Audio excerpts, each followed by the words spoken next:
ಬೆಂಗಳೂರಿಗೆ ಬಂದು ಒಂದೇ ತಿಂಗಳಲ್ಲಿ ಪೊಲೀಸ್ ಸ್ಟೇಷನಲ್ಲಿ ಕೂತ್ಕೊಳ್ಳೋಂಥ ಪರಿಸ್ಥಿತಿ ಬರುತ್ತೆ ಅಂತ ಅನ್ಕೊಂಡೇ ಇರಲಿಲ್ಲ. ನಮಸ್ಕಾರ ಎಲ್ರಿಗೂ. ಇವತ್ತು ರಾಯಲ್ ಕಾಲೇಜರ್ ವತಿಯಿಂದ ಸಂಕಲ್ಪ ಅನ್ನೋ ಅವೇರ್ನೆಸ್ ಪ್ರೋಗ್ರಾಮ್ನ ಆರ್ಗನೈಸ್ ಮಾಡಿದ್ರು. ಅದನ್ನು ಶೂಟ್ ಮಾಡೋಕ್ಕೆ ಯಶವಂತಪುರ ಪೊಲೀಸ್ ಸ್ಟೇಷನ್ಗೆ ಹೋಗಿದ್ವಿ.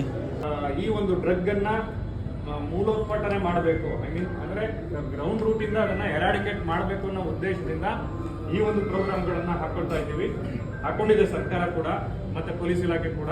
ಸೊ ಅದಕ್ಕೆ ನೀವೆಲ್ಲರೂ ಕೂಡ ಅದರಲ್ಲಿ ಕೈ ಜೋಡಿಸಿ ನೀವು ಕೂಡ ಅದರ ಪಾರ್ಟ್ ಹಾಕಕ್ಕೆ ಹೊರಟಿರೋದು ಬಹಳ ಹೆಮ್ಮೆಯ ವಿಚಾರ. ಸೊ ನಮ್ಮ ಪೊಲೀಸ್ ಇಲಾಖೆಯಿಂದನೂ ಕೂಡ ಅದನ್ನ ಬಹಳ ಸಂತೋಷದಿಂದ ಅದನ್ನ ಸ್ವಾಗತಿಸ್ತೇವೆ. ನೀವು ಈ ಒಂದು ಅವೇರ್ನೆಸ್ ಪ್ರೋಗ್ರಾಮ್ ಅಲ್ಲಿ ನೀವು ಕೈ ಜೋಡಿಸ್ತಾ ಇರೋದು ಕೂಡ ಒಂದು ಒಳ್ಳೆಯ ಬೆಳವಣಿಗೆ. ಅಂಡ್ ಇದರ ಜೊತೆಗೆ ನಮ್ಮ ಪರಿಸರನೂ ಕೂಡ ಅಷ್ಟೇ ಸ್ವಚ್ಛತೆಯಿಂದ ಇಟ್ಕೋಬೇಕಾಗತ್ತೆ. ನಾವು ಬೇರೆಯವ್ರು ಮುನಿದ್ರೆ ಅದನ್ನ ತಡ್ಕೋಬಹುದು, ಪರಿಸರ ಮುನಿದ್ರೆ ಯಾವುದು ತಡ್ಕೊಳಕ್ ಆಗೋದೇ ಇಲ್ಲ. ಈ ಅವೇರ್ನೆಸ್ನ ಕಾಲೇಜ್ ಕಡೆಯಿಂದ ಮನೆ ಮನೆಗೂ ತಲುಪಿಸೋಕೆ ಸ್ಟೂಡೆಂಟ್ಸ್ ಎಲ್ಲರೂ ಪ್ರಯತ್ನ ಪಡ್ತಿದ್ದಾರೆ. Thank you so much.